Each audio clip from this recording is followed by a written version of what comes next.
जैसा कि आपको पहले बताया गया है कि लॉकडाउन के चलते हुए 5 तारीख से आपका ऑनलाइन क्लासेज शुरू होंगी। तो एमएसके एजुकेशन पर आप ऑनलाइन क्लास का आज पहला दिन होगा, जिसमें आपको भौतिकी कक्षा 12 की क्लास दी जा रही है। कक्षा 12 में भौतिकी की बात किया जाए तो पहले हम सिलेबस की बात करते हैं, जो कि 5 ही चैप्टर्स है। 5 चैप्टर में सबसे पहला चैप्टर आपका वैद्युत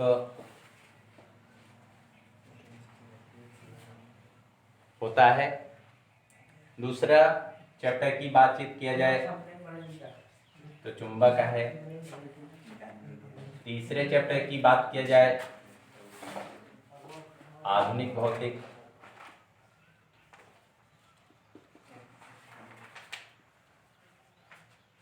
चौथे चैप्टर की बात किया जाए प्रकाश।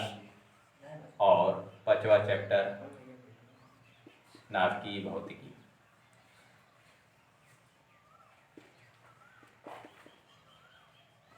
कुल मिलाकर के 5 चैप्टर ही आपको पढ़ने हैं। 5 चैप्टर अगर देखा जाए तो सबसे पहले आपको वैद्युत पढ़ाया जाएगा, फिर उसके बाद चुंबक की बात किया जाए। ये 2 चैप्टर्स एक पुस्तक में समाहित किया गया है और ये 3 चैप्टर्स एक पुस्तक में सम्मिलित किए गए हैं। कुल मिलाकर के अगर कहा जाए कि 12 का सिलेबस 2 किताबों में समाहित है, तो सबसे पहले आज हम शुरू करते हैं वैद्युत, जिसमें पहला चैप्टर्स वैद्युत में भी बातचीत किया जाए, कई चैप्टर्स में डिवाइड है। और सबसे पहले हम वैद्युत की बात करेंगे तो आवेशों का क्वांटमीकरण की बात करेंगे। आवेशों का क्वांटमीकरण।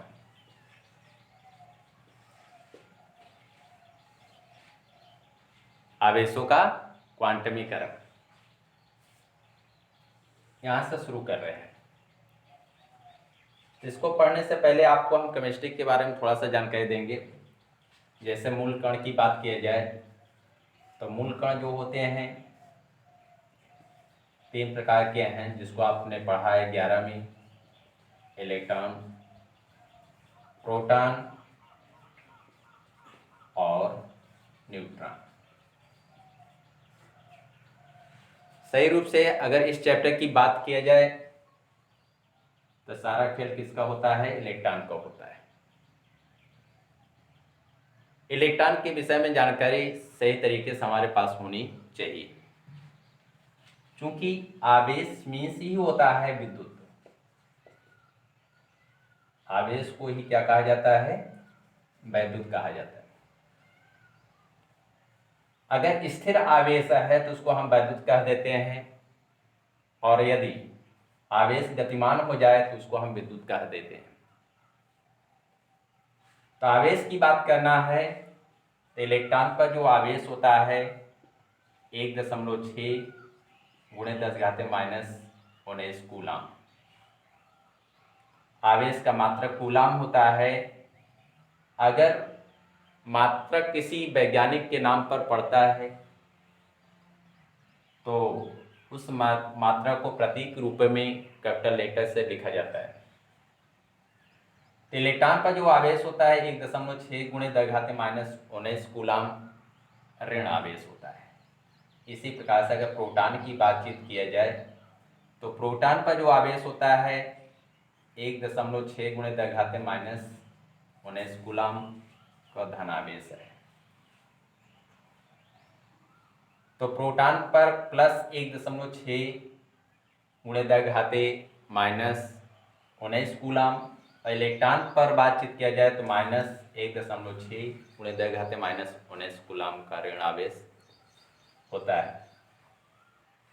अगर हम बात करें इन आवेशों की तो ए क्या है, नाभिक है, किसी भी परमाणु की बातचीत कर रहे हैं, नाभिक है, नाभिक के बाहर कक्षाएं होती हैं, इन्हीं कक्षाओं में इलेक्ट्रॉन हुआ करते हैं।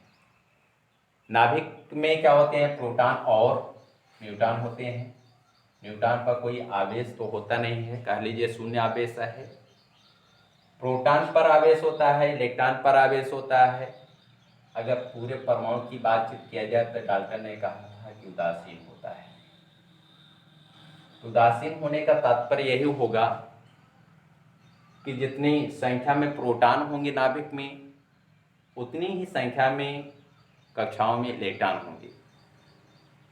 अगर इलेक्ट्रॉनों की संख्या प्रोटॉनों की संख्या के बराबर नहीं है तो आवेश आपस में कैंसिल नहीं हो सकते हैं, जिसके कारण परमाणु उदासीन नहीं हो सकता है।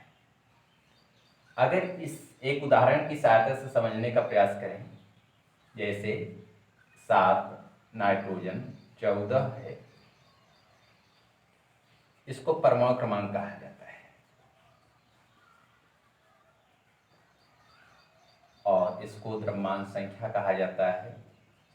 केमिस्ट्री में आपको द्रव्यमान संख्या और परमाणु भार में अंतर भी बता दिया जाएगा, बताया गया भी है 11 में। फिलहाल अगर कहा जाए परमाणु क्रमांक की बातचीत किया जाए तो परमाणु क्रमांक किसी भी परमाणु में परमाणु क्रमांक जितना होता है, कक्षाओं में इलेक्ट्रॉनों की संख्या भी उतनी ही होती है और नाभिक में प्रोटॉनों की संख्या भी उतनी ही होती है।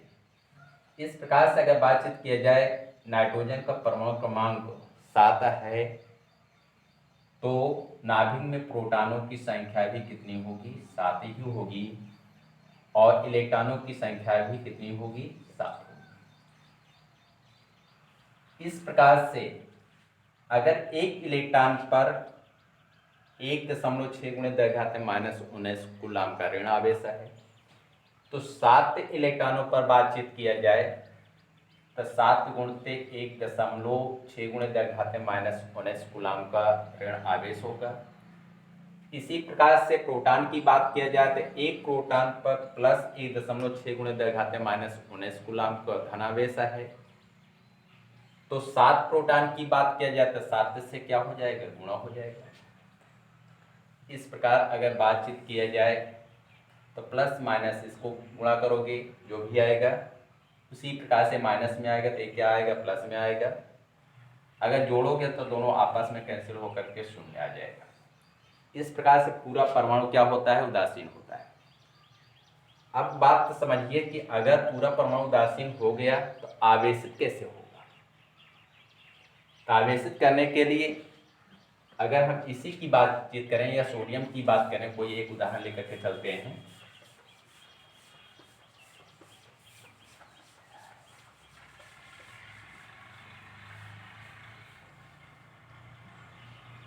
जैसे 11 सोडियम 23 है। इसका तात्पर्य यह हुआ कि सोडियम के नाभिक में 11 प्रोटॉन हैं और सोडियम के कक्षाओं में 11 इलेक्ट्रॉन हैं। अगर इसमें से एक इलेक्ट्रॉन निकाल लिया जाए तो बचेगा कितना, 10 इलेक्ट्रॉन। कितने इलेक्ट्रॉन बचेंगे, 10 इलेक्ट्रॉन। और प्रोटॉनों की संख्या की बात किया जाए तो प्रोटॉनों की संख्या तो उतना ही रहेगा, प्रोटॉन तो हम निकाल नहीं रहे हैं, नाभिक में प्रोटॉन 11 के 11 बचे रहेंगे। अगर 10 इलेक्ट्रॉनों पर आवेश की बात किया जाए तो 10 × 1.6 × 10⁻⁻⁹ कूलाम, चूंकि ऋण आवेश है इसलिए माइनस कर देते हैं। इसी प्रकार से अगर प्रोटॉन की बात किया जाए तो प्रोटॉन पर धन आवेश कितना होता है, 1.6 × 10⁻⁹ कूलाम होता है। अगर 11 प्रोटॉन है तो 11 से गुणा कर दिया जाए, धनावेश है। इस प्रकार से अगर आपसे बातचीत किया जाए तो 11 का 1.6 × 10⁻⁻⁹ में गुणा करोगे, इसमें 10 से गुणा करोगे, प्लस माइनस में घटाओगे तो आपका प्लस वाली वैल्यू ज़्यादा है, इसलिए प्लस 1.0 × 1.6 × 10⁻⁻⁹ कूलाम आएगा आवेश, वो भी धन में आ रहा है। इसको आप एक यूनिट मानते हैं, 1.6 × 10⁻⁻⁹ कूलाम का ऋण धनावेश यूनिट मान लेते हैं। इसीलिए जब इलेक्ट्रॉन निकाल लिया जाता है, जैसे सोडियम से एक इलेक्ट्रॉन निकाला गया तो इस पर एक आवेश आ जाता है, कह लीजिए 1 यूनिट धनावेश हो गया। अब आप जब धन आवेश की बातचीत किए तो इसका तात्पर्य क्या हो गया? इसका तात्पर्य यही हुआ कि इसमें से एक इलेक्ट्रॉन निकाला गया, अर्थात एक इलेक्ट्रॉन की क्या हुई है? कमी हुई है, एक इलेक्ट्रॉन की कमी हुई है। अगर ऋण आवेश की बात करें तो उदाहरण स्वरूप हम आपको बता रहे हैं,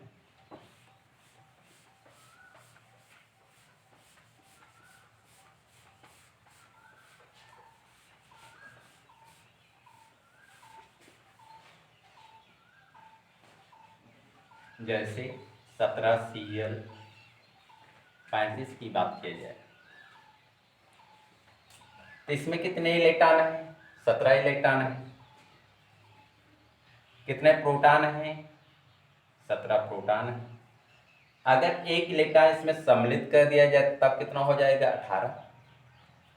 18 हो जाएगा। तो कुल मिलाकर के 18 इलेक्ट्रॉन ले सकते हैं।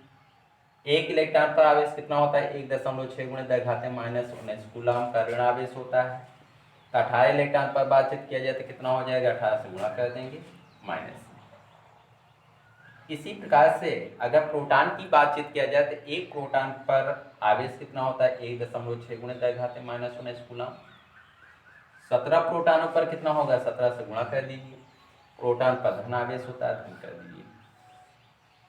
अगर इसको गुणा करेंगे, इसको गुणा करेंगे, चूंकि ये कॉमन हो गया और इसमें से बातचीत किया जाए तो ऋण वाला ज़्यादा है तो ऋण चिन्ह लिख दिया जाएगा। 1.0 गुणे कितना हो जाएगा? 1.6 × 10⁻⁻19 कूलम। यही ना। अब देखिए, इसको एक यूनिट मानते हो, इसको क्या लिख सकते हो? -1। कुल मिलाकर कितने?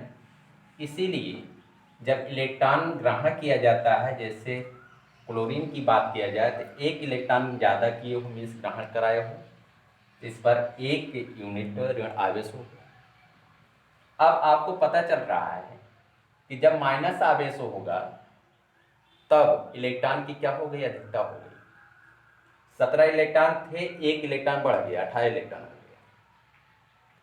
और यदि इलेक्ट्रॉन कम किया गया तो उस पर क्या होता है? धन आवेश होता है। तो आपको जो पढ़ाया जा रहा है, क्वांटमीकरण की बात कर रहे हैं, यहाँ पर आपको ध्यान देना है कि सवाल जब पूछा जाएगा तो यदि धन आवेश की बात करता है तो आप सीधे कहेंगे इलेक्ट्रॉनों की कमी हो गई, और यदि ऋण आवेश की बात किया जाएगा तो इसका कहिए कि इलेक्ट्रॉन की क्या हो गई? अधिकता। सवाल में केवल इतने समझिए, अगर धन आवेश बात करता है तो इसका मतलब क्या है? इलेक्ट्रॉन की कमी हुई है। और यदि ऋण आवेश की बात करता है तो इसका मतलब क्या हो गया? इलेक्ट्रॉन की अधिकता। और कितने इलेक्ट्रॉन की अधिकता हुई, कितने इलेक्ट्रॉन की कमी हुई? धन आवेश और ऋण आवेश के आधार पर ही बताया जा सकता है। अभी आपको सवाल के माध्यम से सिखाएंगे। तो इस प्रकार से धन आवेश कहा जाएगा तो इलेक्ट्रॉन की कमी, ऋण आवेश कहा जाएगा तो इलेक्ट्रॉन की क्या हुई है? अधिकता हुई। इतना समझ में आया? अब आपको हम समझाना चाहेंगे कि कैसे हम सूत्र बनाते हैं। एक सूत्र बनता है जो सरलता से आप लोग सूत्र की बात कहते हो, बहरहाल सूत्र अपने से निकालने की कोशिश किया करिए।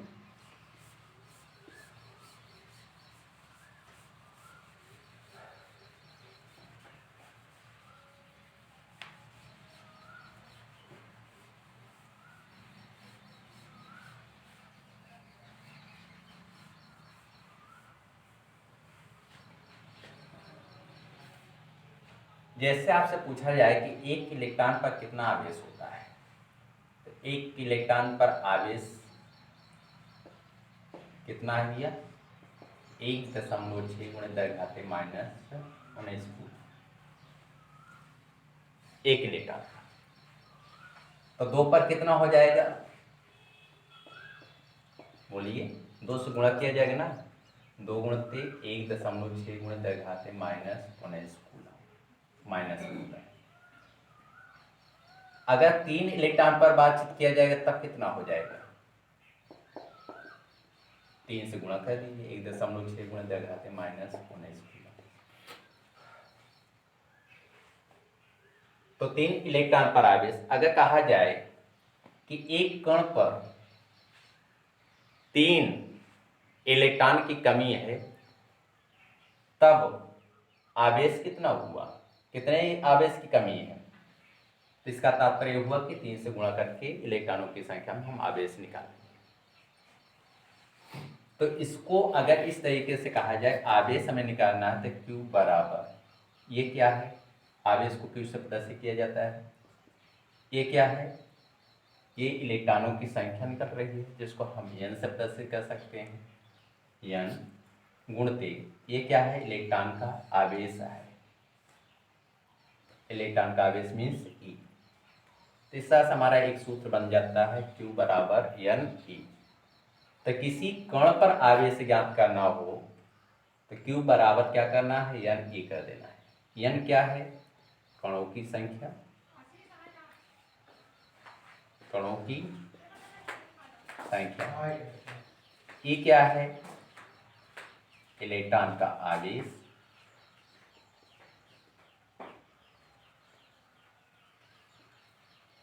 और Q क्या है, कण पर आवेश। 3 चीज। Q क्या है, कण पर आवेश है, N क्या है, कणों की संख्या है, E क्या है, इलेक्ट्रॉन का आवेश है। इसके द्वारा हम कोई भी सवाल पर उपस्थित, अगर सवाल में दिया गया कण पर आवेश बताइए, तो ज्ञात कर लेंगे। कितने इलेक्ट्रॉन की कमी या अधिकता है, उसको हम ज्ञात कर लेंगे। कणों का मतलब क्या है, इलेक्ट्रॉनों की बात किया जाए, प्रोटॉनों की बात किया जाए, इस प्रकार से। और इलेक्ट्रॉन का आवेश तो आपको मालूम ही रहता है। तो ये चीज है। अगर धन आवेश की बातचीत करता है, तभी आपको बता रहे हैं धन आवेश मीन्स क्या है, कमी हुई है। ऋण आवेश मीन्स क्या है भैया, इलेक्ट्रॉन की अधिकता, ठीक ना। तो इस पर हम सवाल लगाने की कोशिश करेंगे। जैसे एक सवाल की बात कर रहे हैं आपको, ठीक ना, आप तो सवाल लिखिए।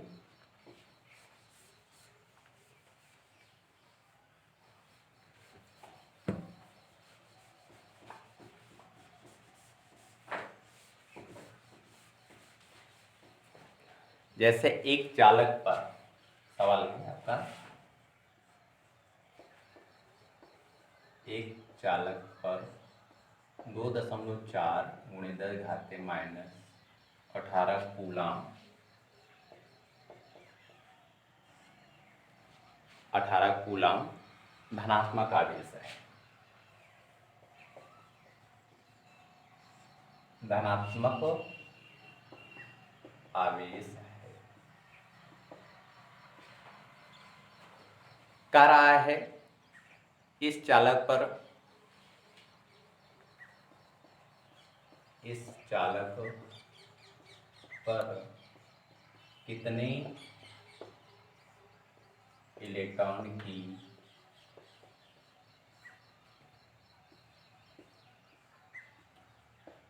अधिकता या कमी है, ये आपका क्वेश्चन है। एक शब्द यहां आ गया, आपको अभी अभी बता रहे थे, धनात्मक शब्द आया है। तो जब धनात्मक की बात किया गया, धन आवेश की बात किया गया, तो इसका तात्पर्य ये हो गया कि इलेक्ट्रॉन की हमेशा क्या रहेगी, कमी रहेगी, अधिकता रहेगी, कमी रहेगी। धनात्मक रहेगा आवेश तो कमी होगी, ऋणात्मक आवेश होगा तो क्या होगा, अधिकता होगी। ये चीज आपको बताया गया। तो धनात्मक शब्द आ गया, तो इसका तात्पर्य क्या है, कमी है। सवाल में क्या दिया गया है, चालक पर इतना कूलाम धनात्मक आवेश है, मीन्स के किसकी वैल्यू दिया गया है, Q की वैल्यू दिया गया है। किसकी वैल्यू, Q की वैल्यू दिया गया है। कह रहा है इस चालक पर कितने इलेक्ट्रॉन की अधिकता या कमी है, इसका मतलब क्या पूछ रहा है, N पूछ रहा है। इलेक्ट्रॉन का आवेश आपको मालूम रहता है, तो आपको जो दिया गया उसको लिख लिया करिए। Q बराबर क्या है, 2.4 गुणे 10 घाते -18 कूलाम, सी मीन्स कूलाम। ये N की बात कर रहा है, N पूछ रहा है, क्वेश्चन मार्क करिए। E की बात करती, E बराबर कितना, होता है 1.6 गुणे 10 घात माइनस 19 कूलम। ये आपको पता होना चाहिए। और सूत्र की बात कहते हैं Q बराबर आपको बताएंगे यानी इंटू क्या होता है E होता है। Tn पूछ रहा है तो इसको इधर पक्षांतर कर दीजिए। Tn बराबर क्या है Q/E। अब Q की वैल्यू रखिए तो Q कितना है 2.4 गुणे 10 घाते माइनस 18 अपान E की बात करें तो कितना है 1.6 गुणे 10 घाते माइनस 19। ये ऊपर जाएगी घात चिन्ह बदल जाएगा, क्या हो जाएगा प्लस में हो जाएगा। घटा दीजिएगा 10 बचेगा 10 घाते 1 प्लस में दशमलव से दशमलव आपका कैंसिल हो जाएगा। 10 का इसमें गुणा करोगे 240, 16 एक कम 16 हो जाएगा, 8 बचेगा 0, 16 पंचे 80, कहने मतलब है 15 इलेक्ट्रॉन। ये इलेक्ट्रॉनों की संख्या है और धनात्मक है इसलिए 15 इलेक्ट्रॉनों की क्या आई कमी आई, 15 इलेक्ट्रॉनों की कमी हुई। इस प्रकार से हम सवाल करते हैं अगर धनात्मक के स्थान पर ऋणात्मक दिया होता तो इसका तात्पर्य क्या है कमी न होकर के क्या हो जाता अधिकता हो जाता। क्या हो जाता है अधिकता। तो इस प्रकार से हम सवाल लगाने की कोशिश करेंगे। ठीक है, इसको ऐकिक नियम से कोशिश करते हैं कि ऐकिक नियम से कैसे ज्ञान करें। ये तो हम सूत्र की बात कर लिए और सूत्र का प्रयोग बहुत कम किया करिए। ऐकिक नियम से आपको हम बताने की कोशिश कर रहे हैं।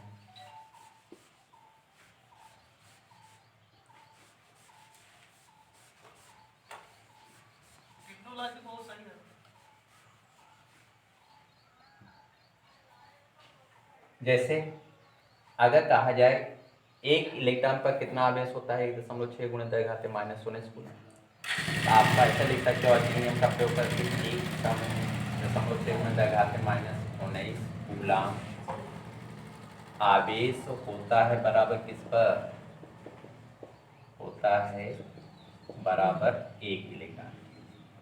ठीक है, इसलिए 1 कूलम आवेश होगा बराबर किस पर 1/1.6 गुणे 10 घाते माइनस 19 कूलम। ठीक है, कुल कितना आवेश दिया गया है सवाल में 2.4 गुणे 10 घाते माइनस 18 कूलम दिया गया है। ये आवेश होगा बराबर कितना 1/1.6 गुणे 10 घाते माइनस 19 गुणित 2.4 गुणे 10 घाते माइनस 18। कुल मिलाकर के दशमलव से दशमलव कैंसिल, एक हाथ ऊपर जाएगा प्लस में हो जाएगा, काट पीट मचाओगे तो कितना आ जाएगा 16 पंचे 16 कम 16 पंचे 80 इलेक्ट्रॉन। और इस प्रकार से बात किया जाए धनात्मक है तो 15 इलेक्ट्रॉन की क्या हुई कम, वही चीज है। तो प्रयास करिए कि जो आपका मूल कंसेप्ट है मूल अवधारणा है उस पर आप चलने की कोशिश करिए, सूत्र याद करने की कोशिश ना किया करिए। तो इस प्रकार से अगर ये आपके दिमाग में बैठ जाएगा तो कभी भी आपको दिक्कत नहीं होगी सवाल आदि लगाने में। इस पर सूत्र यदि एक समय भूल भी जाता है तब पर भी आपका मूल अवधारणा क्लियर है स्पष्ट है तो आप किसी भी प्रकार से इस पर सवाल देता है तो आपका लग जाएगा।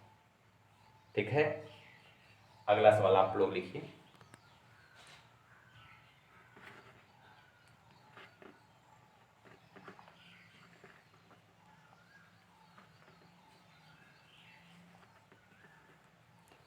एक चालक पर 1 कूलम का ऋण आवेश है।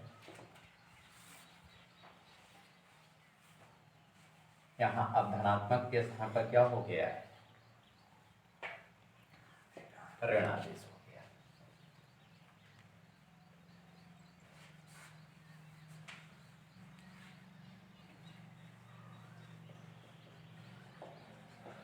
ऋण आवेश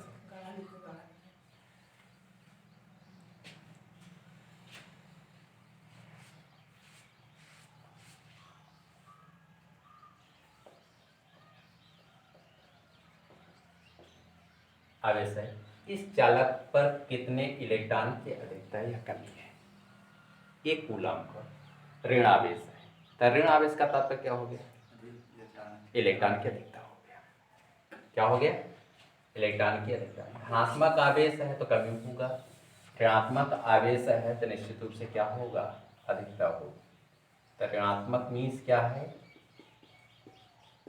अधिकता है किसकी? इलेक्ट्रॉन की। ये चीज आपका कंफर्म हो गया। अब चाहे आप एक नियम से लगाइए कि 1.6 गुणा 10⁻⁻19 कूलम्ब आवेश होता है एक इलेक्ट्रॉन पर। इलेक्ट्रॉनों की संख्या ही तो पूछना है। तो 1 कूलम्ब पर कितना आवेश होगा? मीन्स कितने इलेक्ट्रॉन पर होगा? 1/1.6 गुणा 10⁻⁻19 कूलम्ब। अब इसको अगर ऊपर ले जाओगे तो कुल मिलाकर के ये प्लस में हो जाएगा। प्लस मीन्स 10⁻⁹ बटे कितना? 1.6 1.0 गुणते 10⁻⁹।